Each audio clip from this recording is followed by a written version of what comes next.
বাংলাদেশের একদম সীমান্ত ঘেঁষা এলাকায় দাঁড়িয়ে আছে এক অনন্য নিদর্শন।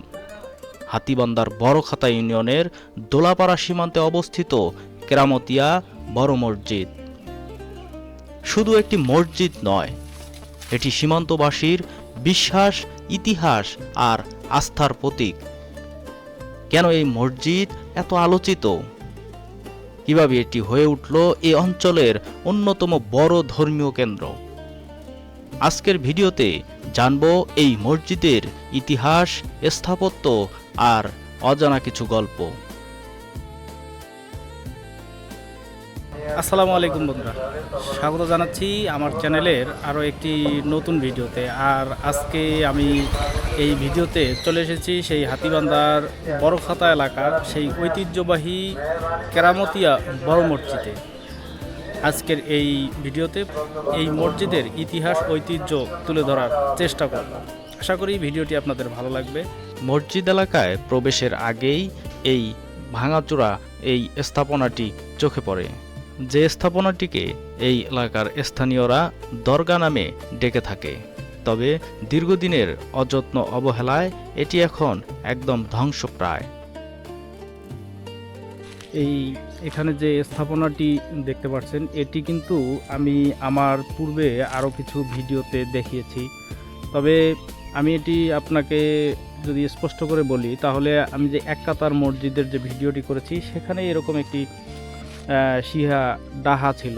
তবে এখানকার এই ডাহাটি মানে হয়তো বেশ কয়েক বছর আগেই এটি ভেঙে ফেলা হয়েছে, বা অযত্ন অবহেলার কারণে অনেকটাই ভেঙে গিয়েছে। আর এই এলাকার মানুষ এটিকে মূলত দরগা নামেই চিনে থাকে আর কি।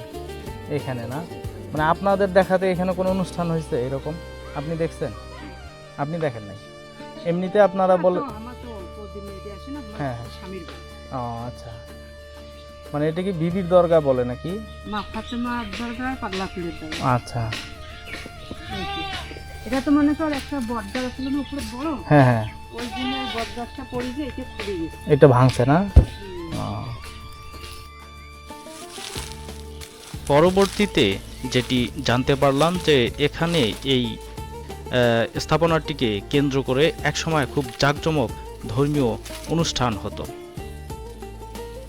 এই যে দরগাটি রয়েছে বা ডাহাটি রয়েছে, এটির যে ধ্বংসাবশেষ এখানে পড়ে আছে, আপনাদের যদি দেখাই যে এই ধ্বংসাবশেষে ব্যবহৃত যে ইটগুলো রয়েছে এগুলো দেখুন একদম পাতলা।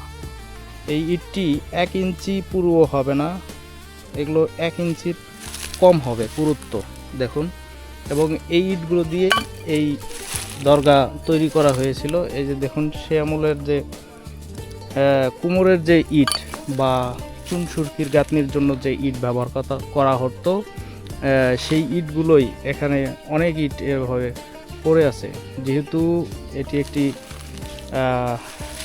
ধর্মীয় দৃষ্টিকোণ থেকে এটি একটি ধর্মীয় স্থাপনা ছিল, যে কারণে এই ধ্বংসাবশেষগুলো হয়তো কেউ এখান থেকে যে সরিয়ে নিবে বা সেরকম মানসিকতা কেউ করতে পারেনি। আমি এখানে যেটি দেখতে পারলাম যে এখানে হয়তো এখনও মান্যত করা হয়, ধরুন যে হয়তো আগরবাতি বা মোমবাতি, এই ধরনের গোলাপ জল, এই ধরনের জিনিস এখানে পড়ে আছে আর কি, যেটি দেখতে পারলাম।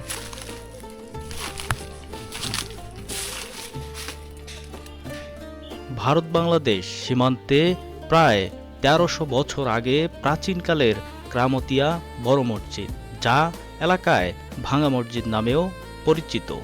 কয়েক বছর আগেও দুই দেশের মুসল্লিরা কাঁধে কাঁধ মিলিয়ে সেখানে নামাজ আদায় করতেন। এরপর বিএসএফের কড়াকড়ির কারণে সেটা বন্ধ হয়ে যায়। ধারণা করা হয় 1300 বছর আগে প্রাচীন এই মসজিদ নির্মিত হয়েছে কোনো সাহাবী বা তাবেয়ীর হাতে। এখানে বিভিন্ন নারী পুরুষের মনের নেক বাসনা নিয়ে মান্যত করে দান সদকা দেন এবং তাদের বিশ্বাস আল্লাহর রহমতে তাদের মনের বাসনা পূর্ণ হয়। 2011 সালে মসজিদটি সংস্করণ করে আজকের এই নতুন মসজিদ কমপ্লেক্সটি তৈরি করা হয়। বন্ধুরা, এই মসজিদের ভিতরে অবস্থান করছি, অর্থাৎ এটি এই মসজিদের বারান্দা। এখানে অবস্থান করছি এবং এখানেই সেই ঐতিহ্যবাহী যে মসজিদ, যে পুরনো মসজিদটি রয়েছিল সেই প্রাচীনকালের সেই মসজিদটিকে এখানে ভিতরে রেখে এভাবে নতুন করে মসজিদটিকে সংস্কার করা হয়েছে। দেখুন যে এই যে গম্বুজ, সেই সাথে এই যে চারপাশে 4টি মিনার রয়েছে এবং এই চারকোনা এই জায়গাটির ভিতরে সেই প্রাচীনকালের যে মসজিদটি রয়েছে সেটিকে রাখা হয়েছে। অর্থাৎ এখানে এটিকে এই ভেতরে ফেলে তার উপরে এই নতুন করে যে স্ট্রাকচার বা নতুন যে মসজিদ কমপ্লেক্সটি সেটি তৈরি করা হয়েছে। এখানে যে লেখা রয়েছে প্রাচীনকালের মসজিদ। এখানে এই যে ফাঁকা জায়গাটি রাখা হয়েছে, এখানেও অনেককেই আমি নামাজ আদায় করতে দেখেছি পূর্বে। তবে আজকে যেহেতু এটি একটি রমজান মাস, রমজানের প্রথম জুমা আজকে, যে কারণে হয়তো এখন পর্যন্ত সেভাবে এখানে লোকজনের সেই সমাগম হয়নি। তবে এমনি যে দিনগুলো থাকে এখানে পর্যাপ্ত লোক সমাগম হয় এবং এই যে পুরো মসজিদ কমপ্লেক্স, এটি একটি দোতলা মসজিদ কমপ্লেক্স। এই নিচতলা সহ এবং দোতলা পুরো এই মসজিদটি ভরে যায়, লোকারণ্য হয়ে যায়। এখানে যে মাজার শরীফটি রয়েছে এটি সেই যিনি এই মসজিদটির, অর্থাৎ এখানে যে ওই যে প্রাচীনকালের যে মসজিদটি রয়েছিল, যেটিকে সংরক্ষণ করে নতুন এই মসজিদ কমপ্লেক্সটি তৈরি করা হয়েছে, সেই প্রাচীনকালের যে মসজিদটি রয়েছে এই মসজিদ তিনি স্থাপন করেছিলেন এবং এই মাজারটি তার। এটি এখানকার যারা মুরব্বী এবং স্থানীয়রা রয়েছে সেটি তারা বলছিল।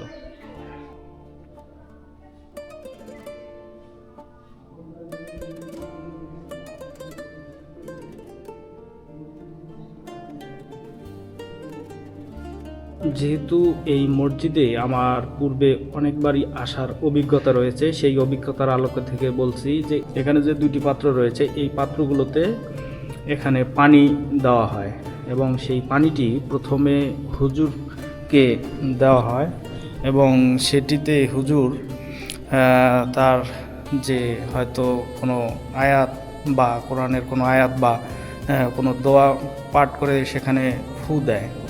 এরপরে এটিকে যখন আমরা এখানে এই মসজিদে আমি যেটি দেখেছি যে মিলাদ বা দরুদ যে পড়া হয়, মিলাদ পড়ার সময় এটিকে সবার সামনে সামনে দেওয়া হয় এবং তারা সেটিতে তাদের যে যার মতো যেটি বলেই বলুক না কেন সেটি বলে সেখানে ফু দেয়। হ্যাঁ, এবং সেই পানিটি পরবর্তীতে এই তবারক হিসাবে সকলের মাঝেই, মানে যে নিতে ইচ্ছুক তাদের মাঝে বিতরণ করা হয় এবং এই পানির একটি এই মসজিদের সাথে, মসজিদের ঐতিহ্যের সাথে এই পানিটির একটি বিশেষ সম্পর্ক রয়েছে। যারা এখানে আসে তারা এই পানিটি তাদের রোগ মুক্তি বা বিভিন্ন আপদ বিপদ থেকে রক্ষা পাওয়ার জন্য তারা তাদের মনের যে বিশ্বাস, সেই বিশ্বাস থেকে এই পানি নেন এবং পান করেন।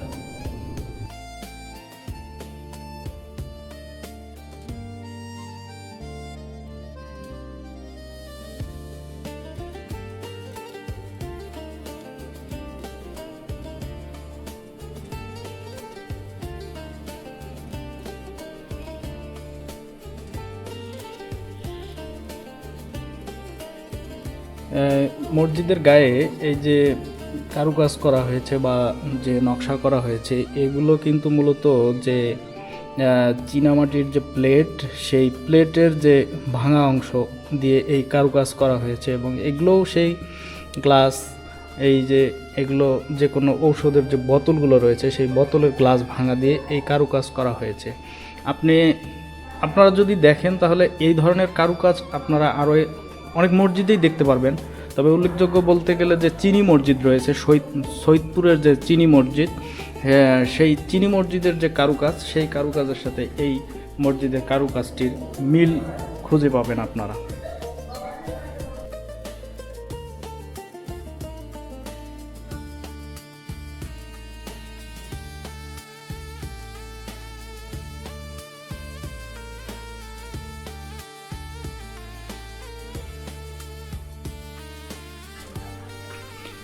এখানে এই মসজিদটির এটি পেছন সাইড এবং এই পাশ দিয়ে এই ভিতরে মহিলাদের নামাজের একটি জায়গা করা রয়েছে এবং সেটি খুবই সুন্দরভাবে পর্দা দিয়ে এবং এটি মসজিদের এমন একটি সাইডে রাখা হয়েছে যেখানে মূলত পুরুষরা যেতে নিষেধ করা রয়েছে এবং এটি খুব একটি সেফ জায়গায় রয়েছে, যে কারণে এখানে যারা মান্যত করতে আসে বা যারা বাচ্চা কাচ্চা বা মহিলারা যারা আসে তারা খুবই সেফলি এখানে এই মসজিদের যে পেছন সাইড এই সাইড দিয়ে এসে তারা এখানে খুব সুন্দরভাবে তাদের নামাজ আদায় করতে পারে। 2011 সালে মসজিদটি সংস্কার করতে গেলে আন্তর্জাতিক সীমান্ত আইনের অজুহাত দিয়ে নির্মাণ কাজে বাধা দেয় বিএসএফ।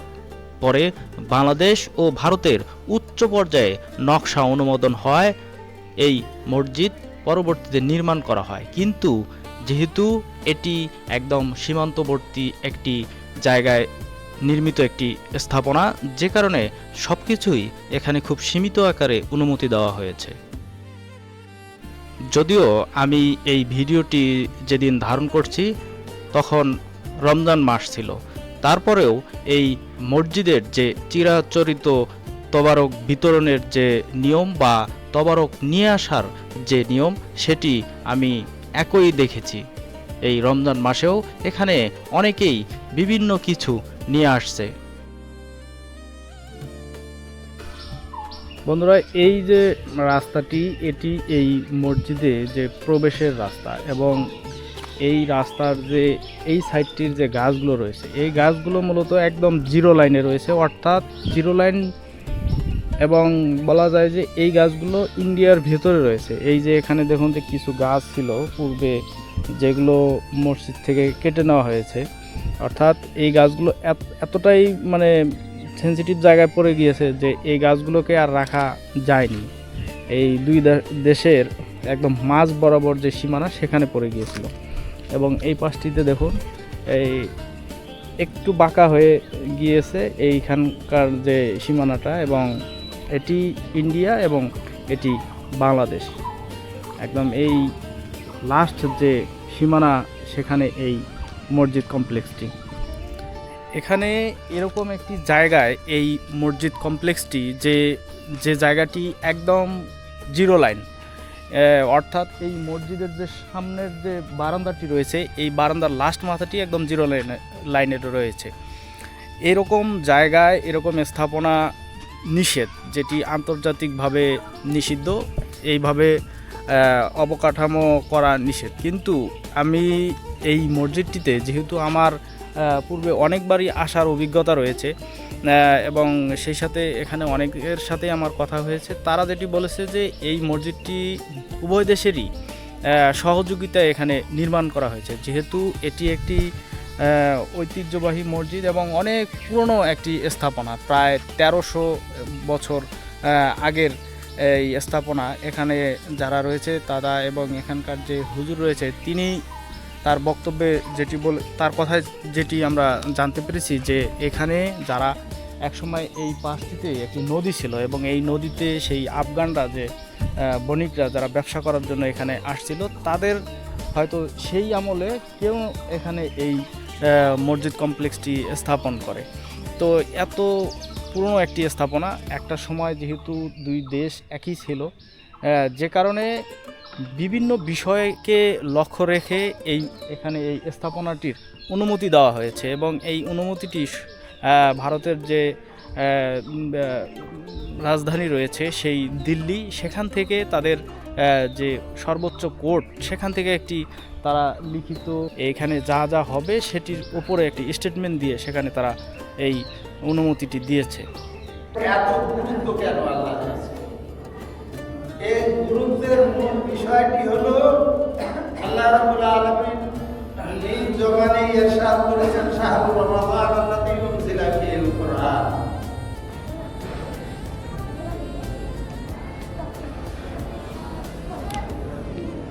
প্রতি শুক্রবারে এখানে অনেক দূর দূরান্ত থেকে মানুষ আসে, এখানে নামাজ আদায় করে তাদের মনের বাসনা বা তাদের পাপ মোচনের জন্য এখানে আল্লাহর কাছে কান্নাকাটি করে।